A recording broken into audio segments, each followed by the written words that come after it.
How do I avoid going through an exit interview?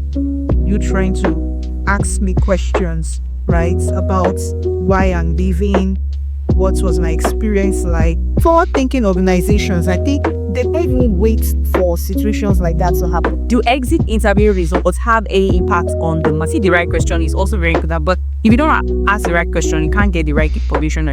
For instance, if you had a line manager that was abusive, if you wanted to state that at the point of resigning, the best way is to also inform that manager. But because you have a free reign, doesn't mean that it should be rude or it should be disrespectful. That's never acceptable. Welcome once again to the Expat Explorer Podcast, where we discuss everything employment, the facts, the myth, and everything in between. That's right. My name is Bide. And I'm Aisha. If you've not watched our previous video, you need to go back and watch all of the episodes on our playlist, especially on this exit management series, because we've spoken about several things. And today we're going to be continuing on talking about exit management, the best practice, how to resign, what to do even when someone resigns, and so many other things. Aisha, tell us what we have to discuss today. Okay, so today we are going to be having a question section. So we have some questions on exit management that I would like to discuss and just answer and give our own opinion, our two cents on. So that's what we're going to be doing. Two cents, yes. So like we said, today we're going to be answering questions. So the first question I have here is, what should you say during an exit interview?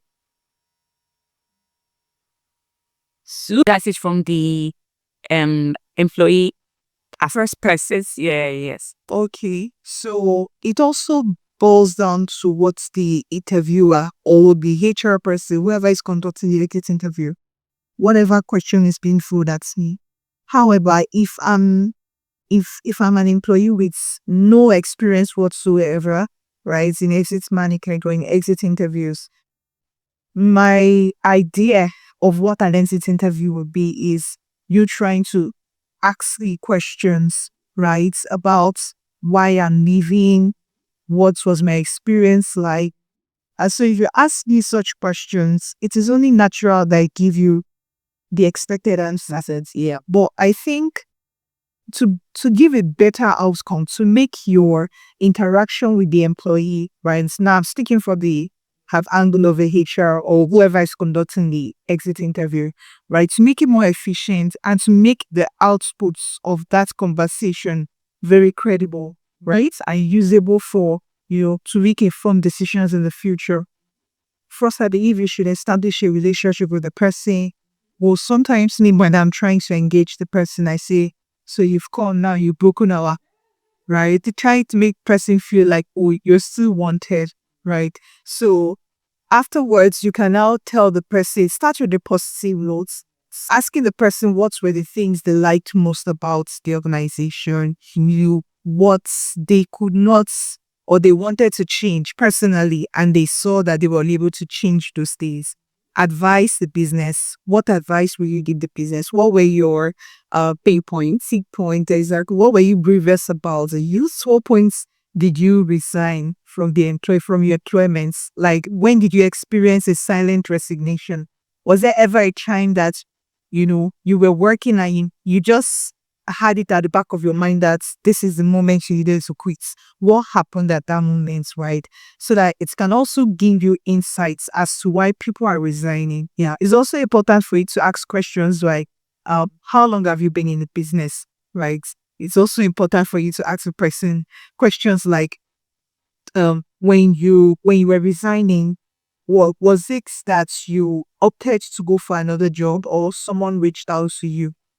All these key details would enrich your knowledge as to why that person actually exited the business. And it will give you so much information. It will be your insight. Okay, so I actually agree with you, Ike. Because if you are, as we said in the previous episodes, exit interviews are there for you to gather data. So you need to get the right form of information, like get insights, discover pattern, what we leave. So asking the right question is very important on the HR manager's AO, anyway, best conducting the exit interview.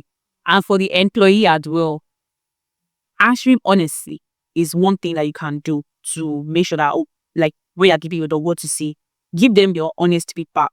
Be as open as possible, be as objective as possible. It's not like, oh, you just be meaning from, but you can be objective. If there's something that you know that is not working well, if there's something that doesn't sit right with you, you can express it there, so we can't say, okay, change it. So being honest and asking the right information. Those are some with observation, yeah, to take out of exit interviews and when you're going into it as well. So yeah. So I think we've done just that question.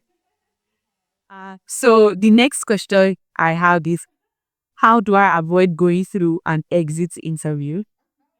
Actually, I understand how the person is feeling because it can be uncomfortable when you hear the word interview, right? Because you think they are going to really drill you and it's going to be very official. It's going to be a tense, yeah, situation.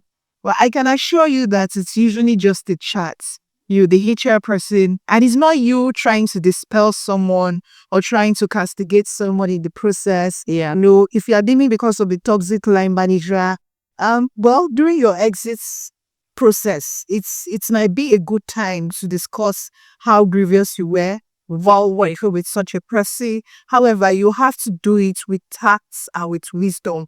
You have to state how you felt, whilst also applying some level of discretion and a level of wisdom, so that you are not stating things that are not relevant, to the course of you expressing yourself. For instance, if you had a line manager that was abusive and maybe you never spoke up about it, you just felt the best way to manage the situation is to tender your resignation. If you wanted to state that at the point of resigning, I think the best way is to also inform that manager that the person gave you reasons to want to quit.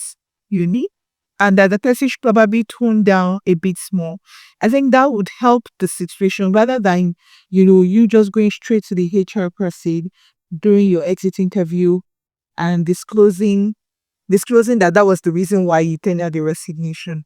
I feel it's only fair that you also let the person know that the person contributed to you exiting the fair. However, you might not be courageous enough. I understand that some persons might not be courageous enough to actually face their line manager, and they feel because the exit interview process is confidential, so they want to disclose at that point. Yeah. And they tell the manager or just prompt the HR person to put in measures such that other people are not experiencing the same thing, so that they can have a healthy work environment there and they are not losing good talent. Yes, this is what I have to say about that to you. That's correct. But there's something to be scared about the exit interview, and that was the trap. Yeah, I agree with you. And first of all, like, attending exit interviews is not compulsory. It's not. If you choose not to attend, there's nothing that can be done about it. You'll not thank God usually, but it's good. It's in good faith and it's best practice for you to attend, because, like Mede said, it's just the chats. It's just talking. They're just asking you for insight, and you can just, there's nothing to want to avoid about it.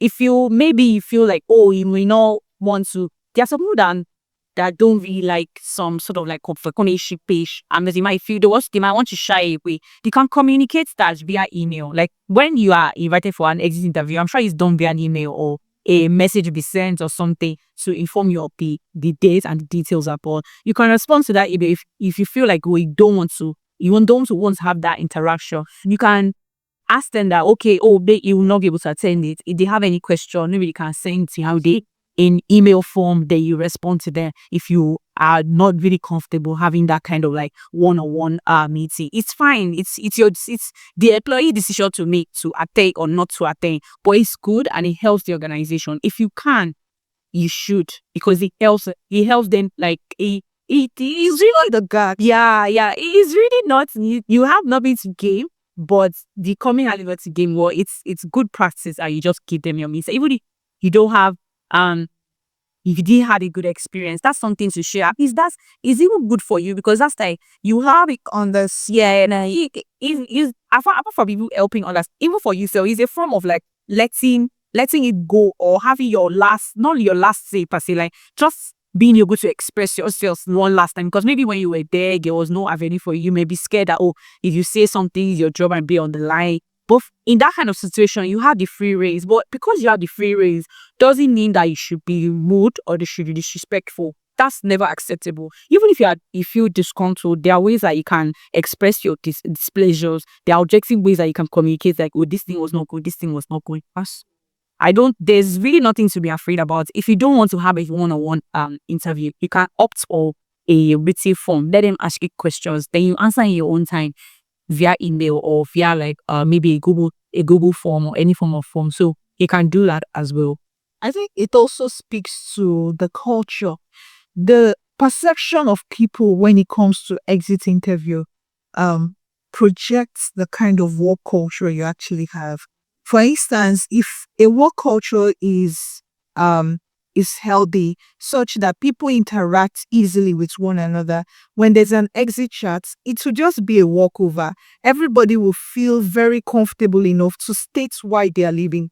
But in a hostile environment, you realize that people are even telling lies as to why they are leaving the day. They just want to leave, nothing really. Meanwhile, they got another job. Meanwhile, they're probably, doing something else. They just don't want to go. And I know so many organizations get to face this kind of situations where people are exiting. So if people are having you're having that kind of issues as a HR person, it means your work environment is hostile and very toxic. So you need to do a flushing out.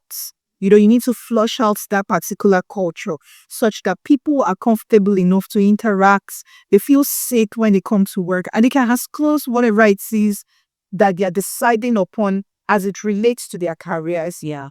Can you just imagine having such a hostile environment that you can't even express yourself when you're on the outside? That shows you something like, okay, something is not working. So I need a lot of drawing board and ensure that this it flushes it, because the earlier you do it, the better. Because you just keep losing people left, right, and center, and it's not really good for the business or for the recruiter.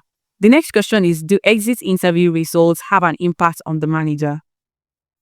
Well, I believe so, especially if it was reported during the course of the exit interview that the manager was hostile or the manager abused his or her power, or there's something going on in the unit, and the business decides to take it up and investigate. I've had a couple of situations where even C-suite managers, right, C-suite execs, are being investigated for abuse of power. Yeah. And because of that, they terminated the employment of such persons, right? Or furthermore, they can even demote the person or advise the person to resign. Yeah. Just giving due respect to the person, giving the level of the person's position, right? But forward-thinking organizations, I think they don't even wait for situations like that to happen.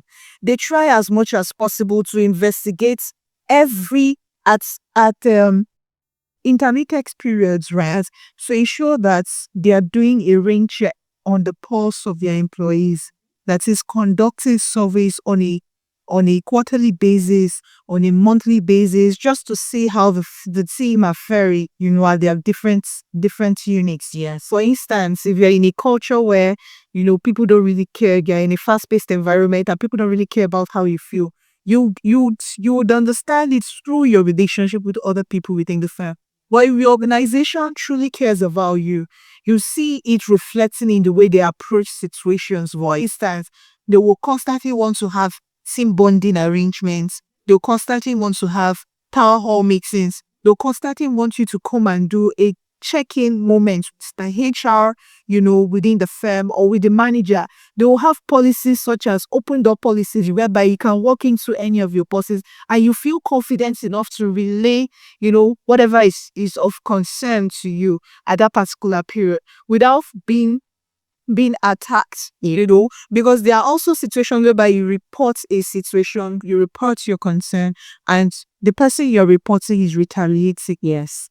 So I believe that actions are usually being taken, when you report a situation during your exit interviews. So truly, yes. Yeah, Actions are usually taken. yeah, I agree with you. Like, results from exit interview has an impact on managers, and not just only to the extreme extent, like, or maybe abuse of power. It could even be the way they manage the team.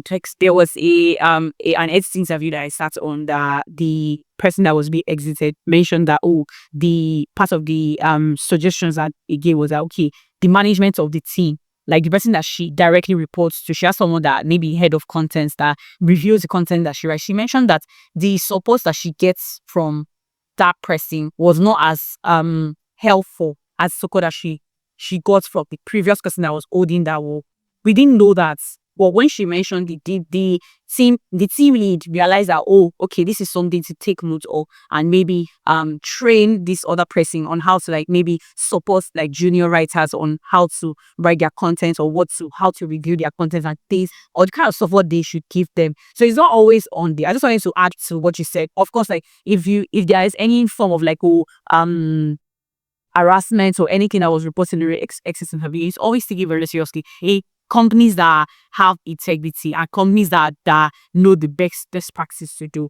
But like apart from like just the extra to even to make the team better, to help the team work better, it could be something so simple like, oh, maybe the team, oh, we have too many meetings. Oh, that's something is like, oh, that's some, maybe the manager in the team feels like, if I don't miss with my team every day, they are not doing anything. But the team is less productive because the time that they're supposed to be to work, you are on the call talking about meeting. So it's something the manager might not see it that way, but from editors of it, and you give them that kind of feel, they can say that, oh, I think of it that way, let me try this approach. And so like it definitely does. Like the interviews are there so that you can gather results and make changes. Mainly for forward-thinking organizations. Yes. So yeah, that's that. I think you've done justice to that question as well. So the last question, I wish ask you the question. Ask us more questions. Okay. And we got answer them. So last question is, what should you do to prepare for an appropriate exit interview? Okay. Like I always say, right? I think we're putting so much stress to the word interview. Okay.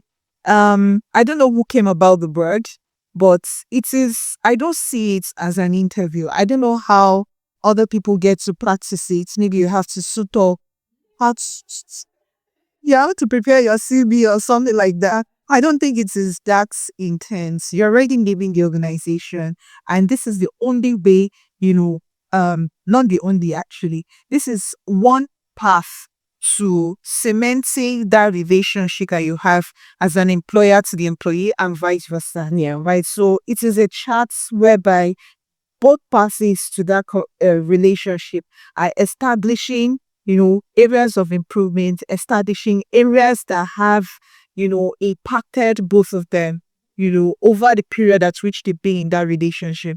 So, for instance, you have the HR calling you up to say, "Why are you leaving?" Of course, the environment is a place where you enjoyed your stay. You would happily tell the person that it was a top decision. However, you need to relocate to further your education, things like that. Or if it was an environment where you enjoyed the relationship so much, but a new offer came around, you would say, you don't mind coming back. However, you would want to pursue, a much challenging opportunity just so that you can also enrich your profile. But there's so many things that, are being discovered in the course of relating with the interviewer, in quotes, because that's called the exit interview, or whoever you're relating with during that session, right? It's very important that, first, what I just believe is that there's an impact, direct impact, right, of how the work environment is to the conversations that happen during the exit interview. And let me just take, for instance, recently I was having a chat with someone who exited, and, she was grievous. She was talking about how her mom was sick, and the comments from her line manager was very terrible at the time when her mom was sick. And it also, because she was not mentally available, during that period, it's impacted or it reflected on her performance, and she was rated very low, in her performance. On the other side, she also made reference to the fact that she was not being remunerated fairly, and she discovered it late in her career. And those were some of the things that, affected her decision to leaving. But the primary parts of it was she needed to go take care of her mom, so that, she doesn't get to have that kind of poor performance again. We observed that you've not been engaging us. We want to hear from you. Yeah. Any of your comments so that we can also respond to whatever opinion you have. So we look forward to seeing that. Like, share, subscribe, and follow us on our social media as well. So you can connect and ask us questions. Yes, I get to see us on the top of your list whenever you come to this platform. Yes. On that note, see you in the next episode. And from one explorer to another, we both See global. and you.